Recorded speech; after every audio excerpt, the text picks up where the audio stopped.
Hey, everybody, and thank you for meeting us today for our next installment on leadership. And how are you doing today, Sue? I'm doing great. I am ready to go. How about you? I'm doing good. And today we're not going to talk about snow, but we are going to talk about not getting stuck alone. And we're going to be talking about leadership. And so before we get started, there's Sue, kind of explain to everybody who you are and your background on this. Yeah, and I just want to make sure too to remember to pop in any comments along the way. We can any comments or questions. We'd love to answer those. A little background. Is that what you asked me? Yeah, yeah, yeah. Who Yeah. are you? What Who are you? qualifies What do you know me to about sit leadership? here and talk to you guys today? Well, I've been in business for over 30 years. I worked in the corporate world for 15 years, and then I've been self employed and own my own business for the last 15 or 20 years, 15 or so years. Yeah, I'm getting old. I'm getting gray. So you know that I can lose track of time fast. But I've been in many leadership positions. So that's what we're going to dig into today. So Well, and before we get started, like you said, if anybody has got any questions while they're watching, make sure you put them in the comment section. We'll pop those up and hit them as they come along. What should people expect to get out of today's talk, Sue? well, today is going to be interesting. It's going to be one of those ones that you're going to have to do a self evaluation. Are you a weak or a strong leader? And do you get stuck in sticky situations? We want to try to avoid that. And then we want to be able to you have to make that determination of are you going to decide to change something or enhance something if you're doing everything right. Do we always do everything right? I don't think so, but you got to decide that for yourself. And then I will always have people be able to walk away with at least one good takeaway. So that's what I plan to do today. Well, that sounds exciting. Let's get started on this, and let's start with the tough question. Sue? What's your definition of leadership? Well, people got to be willing to follow you and respect what you're asking them to do, the things that they're your guidelines. Hmm. That's pretty simple. Yep. And what makes a strong leader? What makes a weak leader? Well, what I like to do is talk about a strong leader is one who has a mentality of a how mentality. I say that and you're like, well, what's how? Well, how is a acronym for how is honest, open-minded, and willing. So as a leader, we want to be honest. That's the first thing. And being open minded to hear what others have to say, and then be willing to make changements, adjustments as we go to keep people around us, to keep them following us. And I think that's one of those things that's really important is a lot of people think that leadership is something you read from a book and you just get, and it's a checklist and stuff. And what we're already talking about again today, this afternoon, is leadership is about relationships, and a lot of this will be relational conversation as well. What do people want to do, or why do people want to work for a good leader? Why do they want to do what a good leader asks them to do? Well, it is about being heard. That is the biggest thing. If I come into an environment where I am just being strictly told what to do and I have no input, I know that nobody's listening to me. And being able to make some decisions along the way. There always has to be guidelines. We as business owners need to set guidelines, but we also have to be able to let people make decisions because they have to fail or make achievements. The other thing is that a good leader will always challenge people. We have to be challenged. Otherwise, why do we want to stick around? And, those all are good aspects of even in an environment as a family. We as workers tend to be in our environment for long hours. And so it's like we're being around a family. So we should be able to be in that type of environment where we feel comfortable, where we can be heard and make decisions and get challenged. So that's what we want to do is be good leaders like that. Well, and I think one of the other things that a lot of people kind of miss in this conversation is the whole point of being a leader as opposed to a boss. In some, and I don't know if you can make a good distinction there, but our our our whole conversation this morning was about getting people trained up so they can do the work so you don't have to. And a good leader is somebody who allows people to work and do those things for them so that you don't have to do them. And And that's right. Yep. And that's a lot of people don't like that. They think that they have to have this control and make sure that nobody gets above them or takes advantage of them. And, sometimes we just got to go with the flow, but we got to be open minded to hear what's happening. And if we get that block, and then people are going to be working against you more than working with you. and one of the biggest lessons I learned, and I was fortunate enough to be told this at a very early age and was smart enough to listen. Um, the whole term leadership means somebody's following. Yep. That's And you don't exactly it. if you're in a leadership role or an authoritarian role, and there's nobody following you, then you're probably not a leader. You're just, you have a title. Yeah. Um, so that's one of those things we want to. I learned at an early age, and I witnessed that, and was able to identify that. Yep. What makes you have? Sorry, dyslexic guy asking questions here, but Yeah, right. what makes you have any level of experience in the area of leadership? It's actually the expertise because here's the Yeah, thing, there you go. I learned the hard way. That is one of the major reasons why I talk on this subject in with many other companies, conferences, retreats, different things like that. Is that I am an expert at it because I learned the hard way. That's how we get experts, right? How do you find out how to do different things on your website? If you're a webmaster, it's like you learn by trial and error. And what happened was I was a very weak leader. And one of those reasons why I was weak is because I got put into the position that I had no experience doing, managing people. Zero. I was in sales. I was an extremely good salesperson. I achieved all my goals, surpassed them. And then I was noticed. And then you think people in other positions think, oh, they're good at that. Let's put them in something higher and better without looking at if you had all the skills. So what happened is that I got put into that position. I was young and it was an accomplishment for me to even be asked. So I failed terribly. And to become a strong leader, I had to go look at all the things I failed. And that's how I began to research and try to figure out how did I fail so terribly at Well, this? and I think that's one of those things that when somebody when somebody fails, or we all fail, I guess is the important way to say that. But not only understanding what it takes to know why we failed, but what could we have done so we wouldn't have failed, and then carry that on to the people that we're leading Right. is really Right. important. I know way too often with organizations I work with, you see people that have been promoted to leadership positions because of attrition. They're the last person left. Yeah.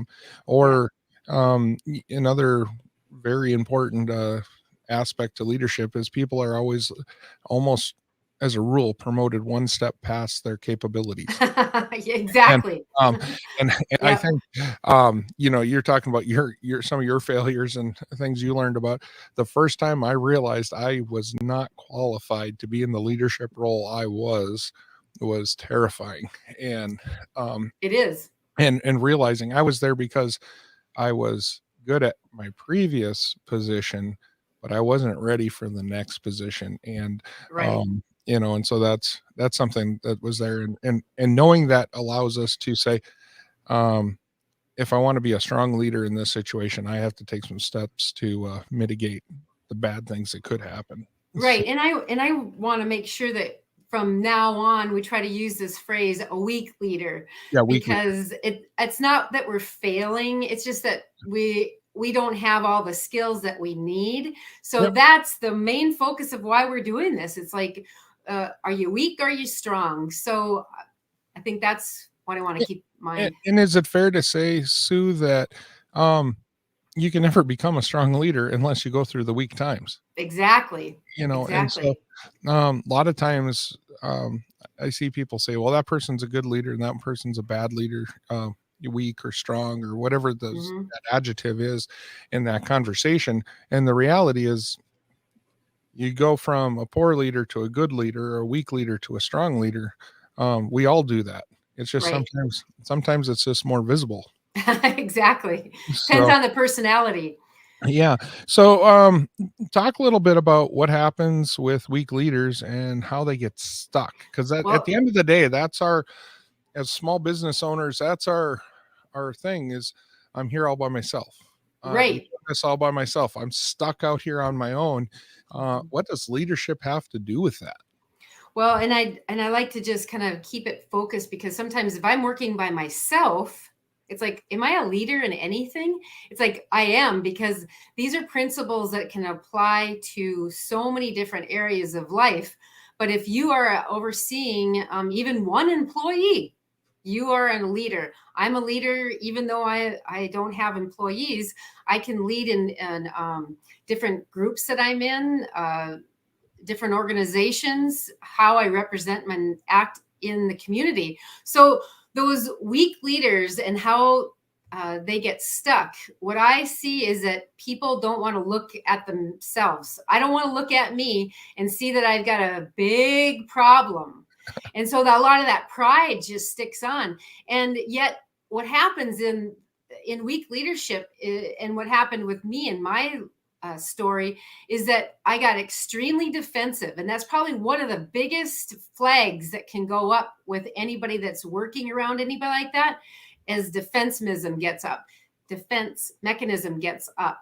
And what happens with that, then we start using other characteristics, like we could possibly start lying or exaggerating to make us look better or the situation look better. We get closed minded. We don't want to hear you, because then that means that, well, our ideas might not be good enough. And then that unwillingness gets comes in, and we're just purely in a survival mode. And then it's like we're on this island all by ourselves. Yeah, and and the other aspect of that is it's always easier to do something yourself. It just as a rule, so Yeah, it's a tough one. yeah, and it's just our default. How many for everybody out there, I can't count the number of times somebody's that I was supposed to be working for just said, if you can't do it, I'll just do it myself, Mhm. or whatever. And I And can, and many times, any of us can go back to those old behaviors oh yeah, very, very quickly, because that kind of highlights our area of weakness. And that is, and for me, like, it's control. I want to make sure that things look just right. So that is an area of weakness. So I have to actually practice letting others do things and letting them fail, even though I know right away it's like, this is not going to work. So I have to be patient enough to see that and watch it through. and I think it's important for everybody out who's watching this today to realize that that when we're having this conversation, we're not saying this is easy. There's a lot of things that we've talked about over the years that are pretty easy to do, and some of them that are a little more complicated.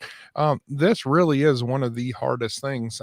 And for me, it took sitting in a wheelchair after I got hurt 19 years ago to realize, oh, I have to give somebody a job.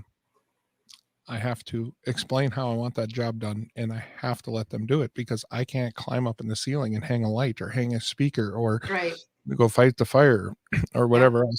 And and and it took me sitting in a wheelchair to learn that lesson. Um, so Always the hard way. I am a slow learner.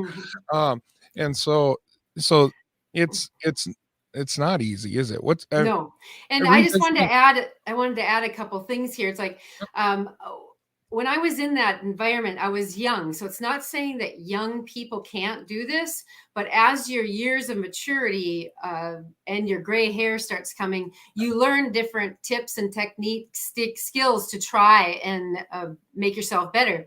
And one of the things that I see, no matter what age we are, is that we can be poor communicators. And I always say it's not just talking is the communication, it's listening. And I remember specifically, I had to write notes and said, shut mouth, open ears when I was talking to supervisors or employees, because I simply just wanted to talk. And it was like, that is so crazy. But we have to get into this listening more than talking when we get into a leadership role.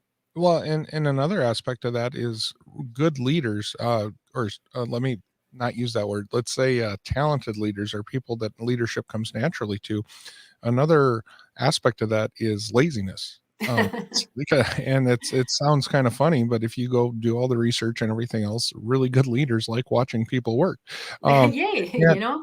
but the trouble with that is if we got to make sure that laziness gets doesn't allow us to not listen, like you were saying, not plan ahead, Yeah. not do all those leaderships uh, activities that we need to do so that we can communicate, so we can help people and give them the plan that they need to follow and different things like that. Yeah. So yeah, And one of the other things weak leaders will do is, well, they'll end up getting into this thing that they don't want to listen. That's what we were just talking about. yep. So they're closing off their mind to possible solutions that are coming their ways. And that's what I think I learned the most is that, if I shut my mouth and open my ears, I was going to be hearing things how I could solve problems that were right in front of my face. So that is probably the biggest thing. If anybody does take any takeaways, open up your ears. Yeah, and take the time. So it sounds like, Sue, that it's easy for leaders to have a know-it-all attitude, which definitely leads to not having a support system around you. How'd that work for you, and how did you overcome that? Yeah, what ends up happening is that is you when you are like that, you get that know-it-all attitude, the support system starts going away from you. They don't want nothing to do with you. So you end up being this lone wolf. And I got myself into that situation. And that's where I say that I got stuck because I was full of pride, full of fear, because I was figuring out that there's something not going well around here. And I don't even know really what to do and how to fix it. And so before everything was starting to start falling in on me, I was starting to figure this out, going, now what am I actually going to do? And what I think the biggest thing that happened to me and what I found out is that I had to just take myself away. When we have indications within ourselves that we feel like we are the problem, and that's why I said you need to evaluate yourself today. If when I've noticed that I was the problem, I had to take myself away. Luckily, I was at a conference that I was able to go to, and sometimes you need to be all by yourself. And I heard some speakers that were speaking right to me. And isn't that the way it always goes? And what they were saying was exactly what I needed to hear. I was not leading my group well at all. I was doing many other functions great, but I was not leading people very well. How did you take that, Sue? Oh, it was hard. I'm sitting there by myself and I literally felt like slapping myself or shaking myself. If somebody else was there with me and go, what in the world did you get yourself into? Why did you do this? So I had to make that decision and say I was the problem. And, I did a very non-traditional type of fix, or not, it wasn't a total fix. It was a step two towards a fix. And what I decided to do was make a call right when I was down at that conference. And I remember making it. to one of my supervisors, and I told her, I said, we need to have an employee meeting as soon as I get back. As soon as I get back. So it was like the next day when I arrived back from the conference. So that was a big step, just to say, gather up all the employees. I didn't even know for sure what I was going to do. So I did take some steps, and we can talk about those in a bit. Yeah, well, and let's jump right into that. How did Okay. they I'm gonna ask this 2 parts. How did the employees react to you before that conference? Yeah. And then Well, after your meeting, how did they react to you? I can tell you, because I used to have about 3 or 4 meetings a week, just based on how I was overseeing this company and departments. And uh, most of them, their body language would tell you everything about what they thought about what I was doing and where we were going. Arms crossed, leaning on their their arm, doodling. Yep, exactly like that. Their body language gave them away. They were not listening to me. Anything I was doing was just like yabba dabba doo, boop da da do. And so that's how they were acting. They didn't want to engage with me with any conversations. So it was bad. It was the lone wolf syndrome, and I had so much pride. What changed after that meeting then? Well, let's stop there. Yeah. How did they handle the meeting? Because Well, that's what I wanted to talk about, yeah. because I actually decided, at that time, we had a lot of hours that were being worked. So you could not get all of the employees in one room at one time. So I ended up doing it in 2 sessions, if I remember right. And I remember I tried to do both very similar. They all came in with the kind of body language that we just explained. But when I spoke to them, they all walked out with a just like, oh, wow. And you could tell there was a big difference. And what I did in that meeting is I said that I know we've been having some issues, and I want to tell you who's at fault. It's me. I am the problem. And I pretty much used that one meeting to just basically say that I was the problem, and we're going to figure out how to fix it, because I've got issues, and we're going to try to work on this together. So it was kind of like a confession. That's all that it was. I'm sorry for what I've been doing, and we got to figure this out. I've got some action plans that I've kind of going to be putting in place in the next few weeks. So that was the beginning. I just wanted to have this meeting to say, it's me. It's me. And so it was interesting. And I can go on from here to tell you what I actually started doing from that. But that was the first real, I'm sorry, it's me, I'm the problem. So we can cover this 2 different ways, Sue, because we can talk about the reaction of the employees after that point, but the reality is, what did you do as the leader? What did you have to change so that your employees acted different? Yeah. Well, the biggest thing is what we already shared before. I decided to be quiet. My personality is very strong, and I do talk a lot, and that's why I'm a speaker. I always say, if you're not a preacher, you're a Right. speaker. I'm a speaker, and we can keep talking too. But what I had to learn was to just shut up. I don't like to use that word sometimes, but that was it. Be quiet, don't open your mouth, and listen. That Well, was probably the biggest thing that I did. yeah, because us as leaders or anybody with a leadership personality or a position, sometimes we have to talk pretty blunt to ourselves to get Yes, us to change, because change is hard, right. regardless of what we say. Um, Yeah. so then, once you started making these changes that in your leadership style Hmm. and what you were doing, how did how did your employees react? They took quite a while to warm up to me. It was a long process. It was probably more like when we become parents, and or like when we become a first teacher, I can relate it to both of those. It's like we think we know what we're doing, and because we read all the books, we went to college, and then we actually get it, whatever it might be, a baby, a classroom full of children, employees, and then we're like, uh-oh, I don't think I know how to do this at all. So what had happened is that I had to be relearning or learning from scratch many different techniques, and it was like a go as we go type of session, so it took a long time to repair.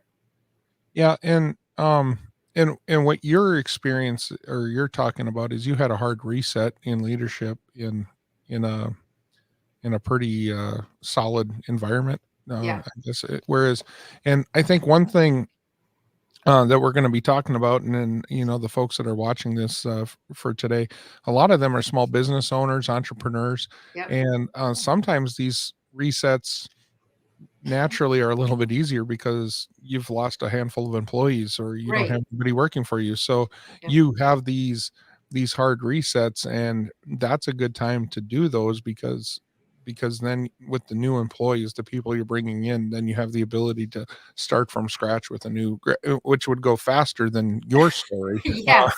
And Yeah. so we But have I like to say though too, it's like it can be done in any situation, right?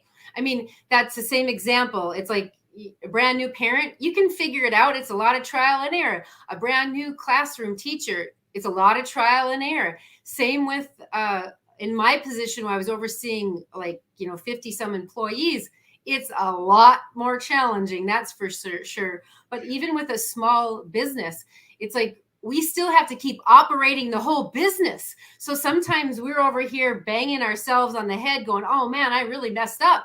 But yet it's like we actually have a better advantage because we only harmed maybe a smaller portion than other people like me harmed a lot of people. And I say that harmed, meaning I didn't use very good techniques as a leader. well, and we talked about it this morning's seminar also, but we need to understand that it's okay to embrace our failures. Right. We're going to Right. make mistakes as leaders. We're Yep. going to make employees are going to make mistakes as employees.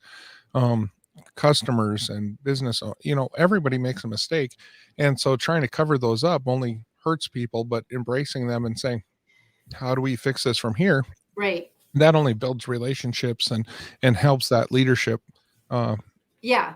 And I become think stronger. Yeah, and I think that is probably to get back to that question that you asked, what else did I do? And I think that's when I know it is, then that's when I implemented that how acronym, Okay. because I had to figure out how was I going to accomplish anything, and I needed something in front of me. I'm a very visual learner, so I had to write the word how down, and I knew what those that stood for. It was honest, open-minded, and willing. Because every situation that I got into, may it be a one-on-one, or if it was in a meeting, or if it was with other managers from other departments or whatever, and that can apply to everybody that we just talked about as an example, is that I had to implement 3 techniques that were easy for me to understand and remember. And it was like, how am I going to do this? How am I going to fix this? I'm going to be honest, I'm going to be open-minded and willing. So a specific thing when I look at that honesty is that, I just had some character flaws that I thought I was really good at what I was doing, but I wasn't. So just being honest a lot of times by listening to employees, and when they're saying something and going, well, I really don't even know, how do you do that? How do you do that process? Because in a larger company, you might not even know. And so that's one step on the honesty. Can you have any things to say about that? Well, it's kind of interesting. And to piggyback off of that, I got a story that or I'm going to say a frustration I deal with because a lot of the folks watching this are small business owners and different things like that. And some of the people we're leading are our clients. And Yes, exactly. and I'm going to share a pet peeve. The what you talked about, the people that we struggle with that the most is inventors or people that have a new product Hmm. where they're so proud of their product and it's a good product. They're so concerned about somebody stealing their product and all Right. these other things that you have after starting this new adventure, Hmm. this new cool thing that you came up with. Um, that in those leadership roles as the business, that person should be leading. And so Hmm. many times in what I do, dealing with the video side of things and the production of doing product shots for clients and different things, we end up being the leader because the person who created that product isn't willing to be honest about the good parts and the bad parts of their product and what do we got Well, to fix and all those other things. And so you have that. It's just a weird um, scenario there too. And so we need to look at all that honesty part, and that open-minded part and the right. willing part, regardless of who we're working with, or Yep. and sometimes those people are leaders for us and or vice versa, and we need to understand that. And I think the best thing that I do in my area of focus now, being, a speaker and an author and an encourager, it's like what I like to do is give tips. I want to give my stuff away because if I share something with you, you'll share something back with me. Hmm. I have to be confident enough in what I am doing and in my wheelhouse that that yes, somebody might take some of my ideas, but I don't give all my ideas away. Yeah. See, I think that's the big takeaway. But if we get back into some of the other things that we were talking about, I want to be able to hear other people's ideas. It's like, because when I was in that uh, what I would call this weak leadership role, I needed to hear how we were going to solve the problems that I had clustered and made a mess. And so I had to use that humility and that willingness to hear, how would you change something to make it better? What would be your solution? And I remember specifically asking people, because there was a period of time that then I opened up my doors more. They wanted to come in and just complain and tell me all the problems. And so I got all that. And then it was like, this can't keep happening like this either. So then a new phrase that I used is, I can hear you. I can hear the problem that we have. What solution do you think that we can put in to solve this problem? So I Hmm. would rephrase it and put it back onto them. That's where you were hearing different solutions and how things were going to be fixed. Now, that when I gave that example, that wasn't specifically on my leadership style. It was on systematic things with the company and the processes that we were dealing with. So I, we're about halfway through. Let's change gears just a little bit while we're staying on this topic. But you went through all these leadership lessons in your own life, your own career, and now you're teaching leadership. Uh, Yeah. now that you're teaching leadership, what have you learned? Or reflecting back, what are some of the things that you're like, man, I wish I never did that, or that worked out really well and that was by accident? What are some of those stories? Well, right now, the things that I think about the most are just being, the thing that always comes back to me is just listening. I Hmm. was recently in a volunteer leadership role, encouraging another person to get into the leadership part. And it was me. I always say that I just wanted to be a private investigator. And what I watch is that you can find solutions to your existing problems or your existing business by observing and watching and asking more questions. So I think that's the biggest thing I've learned, is that there's not any one always big leader that's right or wrong. It's more just opening up the conversation to try to find some mutual ways that work for you. And that's, I think, the biggest takeaway that I have, is that I'm not right. I am not right all the time. I'm the problem because I've got a block in my mind that I can't get through. So Hmm. I need to have some of your ideas. What do you have to say about that? Well, and I think one of the biggest things I've learned is, or one of the things I hate the most is when somebody asks me a leadership question and I'm teaching somebody else leadership, and as I'm describing that to them, I realize where I've made a mistake in leadership. And so the amount of things I've learned teaching other people is probably the same or more than me just going through those leadership experiences on the first time. So having having somebody that you're mentoring or teaching um, is huge. And then who is that person that I have in my life, in my business, who's I can go to that has nothing to do with my business, but I can say, "Man, this is what we're going through." And 9 times out of 10, explaining that to them helps me realize what I need to do. Um, Right. or they can say, "Well, that's a really good idea. It's not gonna work," but, Right. and having that. So, um, I that's think one of the things that I've learned the most teaching leadership.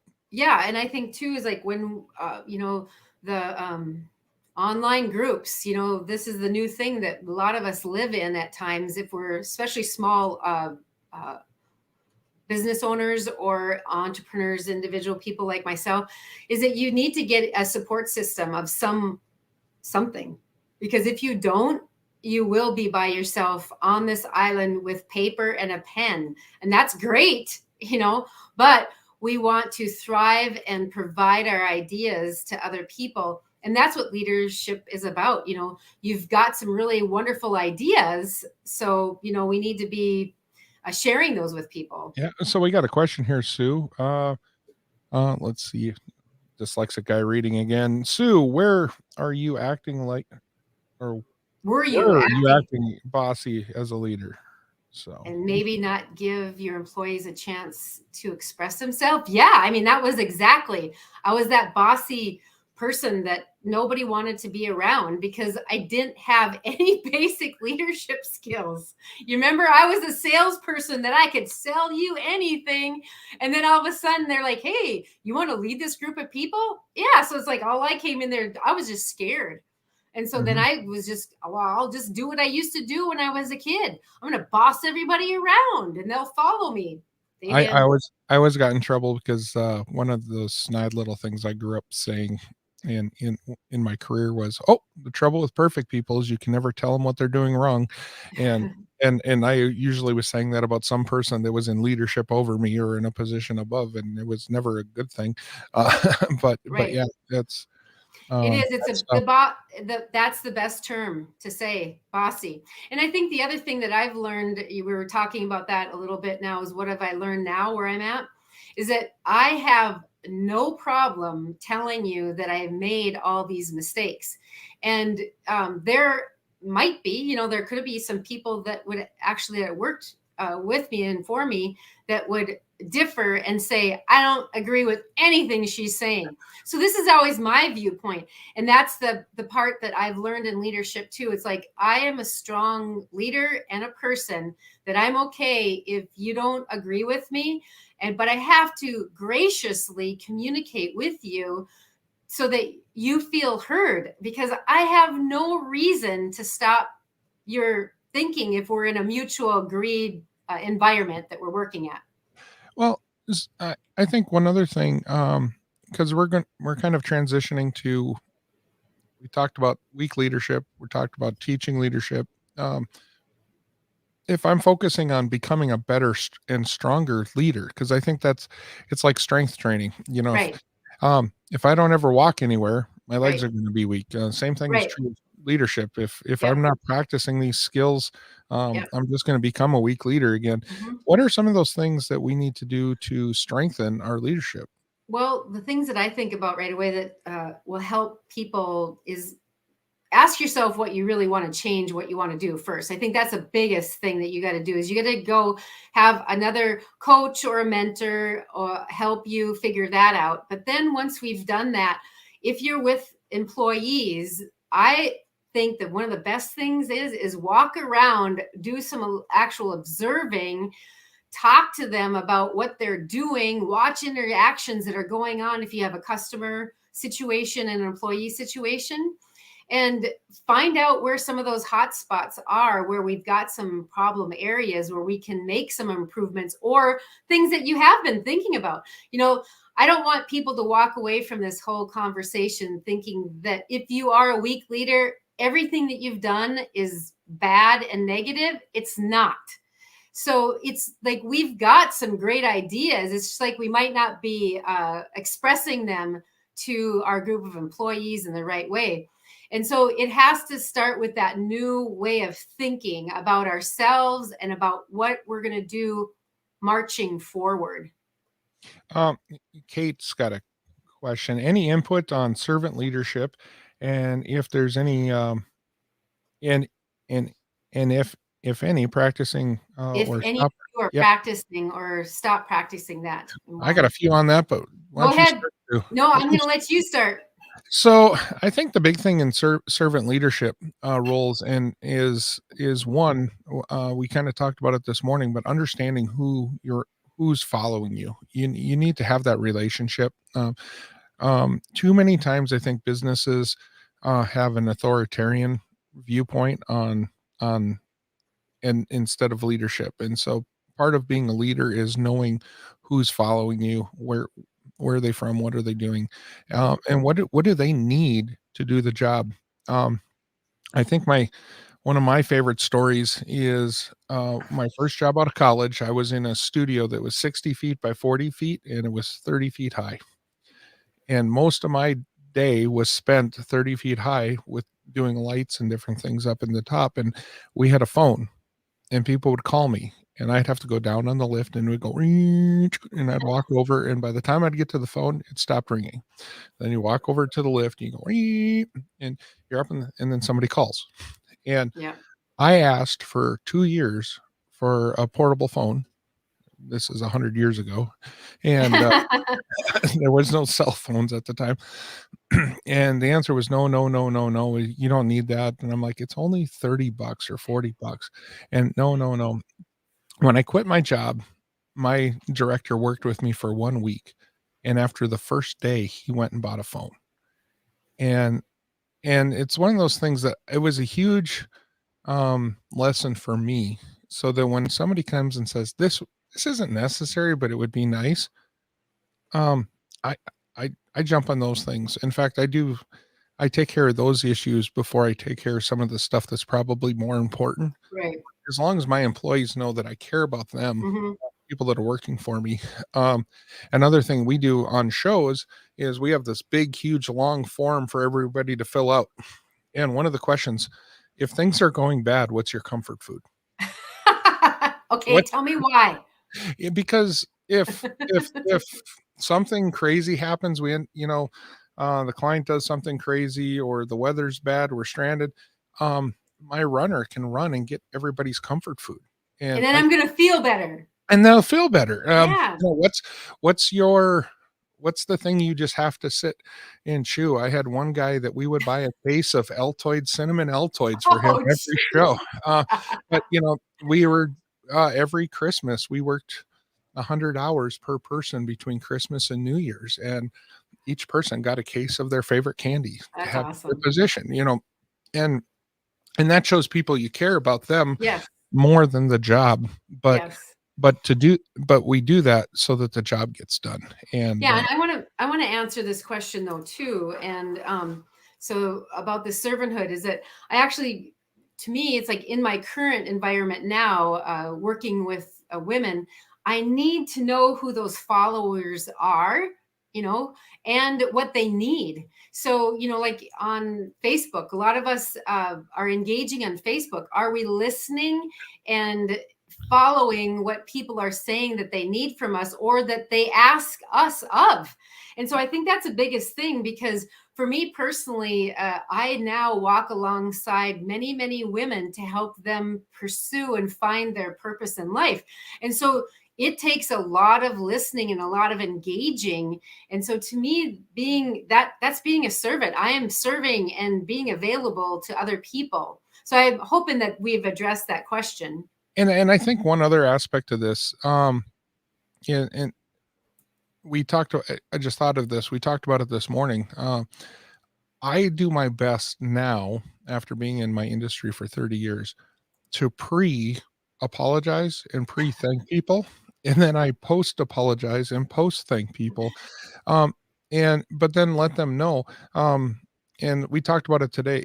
There's so many times in when we're just in the hustle bustle of work that somebody assumes that we're angry or mad or upset Yeah. or Mhm. pleased or not pleased, and we blindside people that are working for us, or we get blindsided by people we're working for. Yeah.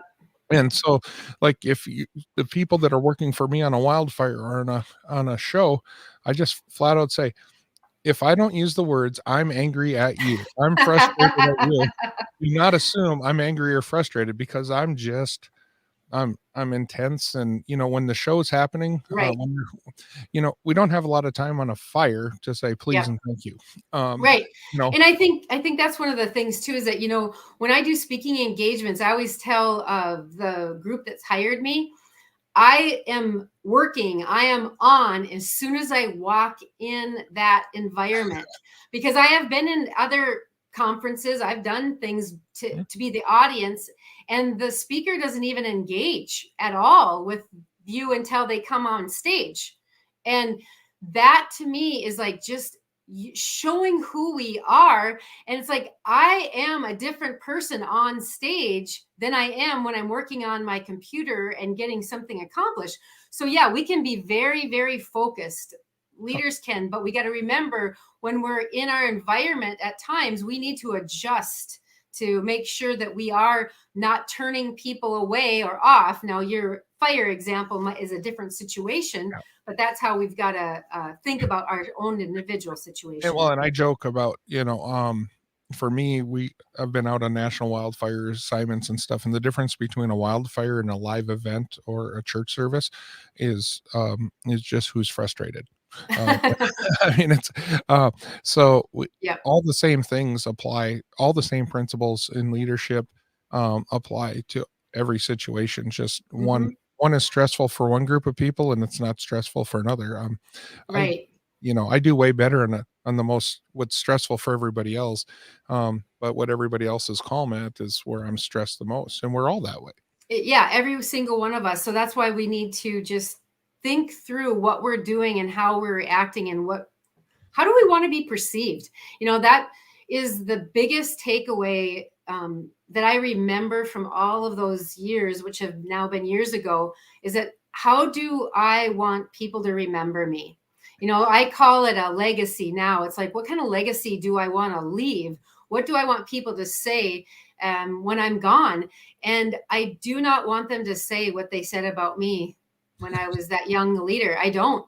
And Yeah. so I want to leave that everywhere I go, no matter what environment I'm in. If I'm speaking on a stage, if I'm doing this right now here, wherever I'm at, what do they perceive of me? I can't, it's not like I have to be careful. I can't make people's thoughts of what I am change who I am. I have to be okay and grounded in my beliefs. So we're getting to the end of this conversation, Sue. Yeah. What are some specific things the small business owners watching this seminar today can take away from what we're talking about? Well, I like to think about that they need to just remember they are exposing themselves to way more people than they actually think that they are. And you have to have a network of people that are going to be supporting you. And that might be some competition. It's like if Yeah. you can get into a good relationship with other people that have similar wheelhouse as you can learn a lot from each other and you might become each other's great adversaries. Hey, we got a question that came in. Yeah. What's that? Yep. Why don't you read that, Sue? Okay. How can you give out candy, so to speak, if you're working remote? How to encourage besides words? Oh, do you have any quick thoughts? Oh, that's a tough. Well, so here's something interesting about me. What everybody's been doing for the last 2 years is been my work environment for almost the last 20. So I have people that I work with in about 9 different cities, and we've been working just like we're doing now on different projects. Um, One of the biggest things is the number of phone calls I make every week to check up on somebody and see how they're doing and make Mhm. sure that there's no work included in that conversation. Hey, Yeah. how's your kid doing in high school? How did this go? And what's kind of fun is now that we have Facebook, you can kind of keep track of some of those people. Hmm. Instagram. Hey, I saw your kid got made to the state Class B basketball Right. tournament. Well, congratulations. How was that?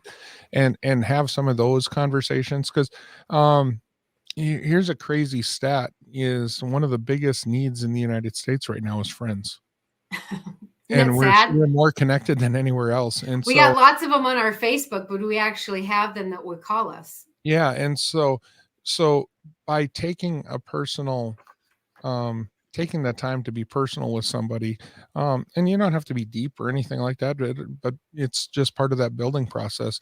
That One, would be one. I'm gonna Yep. jump in here before I forget this thought, because we're talking about nurturing, basically is like nurturing those relationships. But one of the things that was just suggested to me a couple weeks ago was use your voice. I mean, got my phone here. Use your voice messaging Oh yeah. on your text or like in Messenger to make it feel more personable. And it can be, but I'm just saying it's like that's how you can nurture and give them this giveaway as candy, or when you're doing stuff remotely, it's like, how do we do this? That is a perfect way just to put a personal touch and say, how you doing today? And then Hey, you might have some back and forth yeah, conversation. gift cards are great. I got a guy that I've worked with for 30 years, and we we called him up one day and asked him how much freezer space he had, and we brought him a bunch of bacon.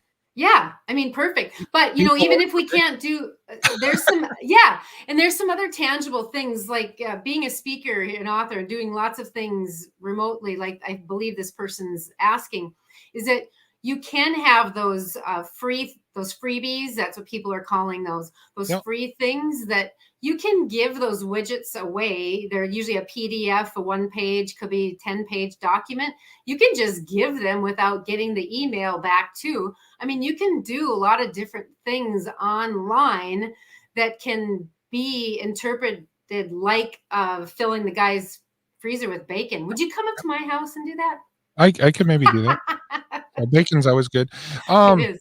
yeah, and um, I think the other big one is, and this is where I was going with the bacon story. The power of a thank you is huge. Yeah. Um, and we always joke about it and maybe I'm letting a secret out that nobody's ever known. Uh-oh. So I don't know of anybody who hasn't went and helped do something at a, like and the big one for Hmm. us, all the volunteers who come and volunteer at a concert Right. afterwards. If I give that person a T-shirt, they Yeah. will work for 40 hours, Yeah. not eat, sleep, do anything because they got a T-shirt. If I Right. paid that same person $25 an hour or $100 for a couple hours of work, Hmm. they're upset and they're angry, and it just never works out well. I've never seen somebody get paid to do that job and enjoy it or be happy about it or stick around until the bitter end. I've Right. never seen somebody we've given a T-shirt to not put in 1,500%. And Right. and so that's when we're talking about leadership and the question there is at the end of the day, it's what's saying thank you to that person in a way Right. that's going to motivate them to do what you need to get done. And And sometimes it's not expensive. no, and that's one thing that I wanted to mention, a card, a note card. I do that about every month. I will just do a little quick hit list of people that I want to pop in a, a note card. And I could write the same thing in each one. It's just like a little blurb of encouragement. And then you get it in the US Postal Service if you get it. That's a whole Um, nother conversation. yeah. So I have a pet peeve, Sue, and I guess I want your opinion on this and kind of where we're ending up. But we live in an environment, a business environment, a work environment where everybody wants to be fair. And um and I've just in 5 or 6 different things that I'm dealing with in different projects, everybody's talking about being fair. One of the biggest leadership lessons I learned though many years ago is do for one which I wish I could do for others. as opposed to the, "If I can't do it for one, I won't do it for anyone else." Right. Yep. Talk to me about that and the importance of praising people in different areas to show them Yeah. that they are doing a special job. They are doing something better than somebody else. Yeah, that's the golden rule that I constantly live by. It's like, do for you what I want done to me, and I want to be thanked and appreciated for what I do. So anything that I do, anything that anybody does, they want to hear a good "yatta boy." So I think if we can do that in any environment that we're in, all the things that we talked about today, it's not just your work environment. This is your home, your school, your church, your organization that you're involved in. It's everywhere. Yeah, and so and at the end of the day, if we as leaders try to be fair to everybody, at the end of the day, the only thing we're gonna do is make everybody upset. Right. And so and Yep. and and that's just it seems counterintuitive, but Mhm. that's the way that it really is. And so Yeah, and it's like, to me, it's like the just being genuine. If you go look at my website, you will see I have a description about myself. I'm a tell it like it is person. And that's how you see what you're gonna get what you get.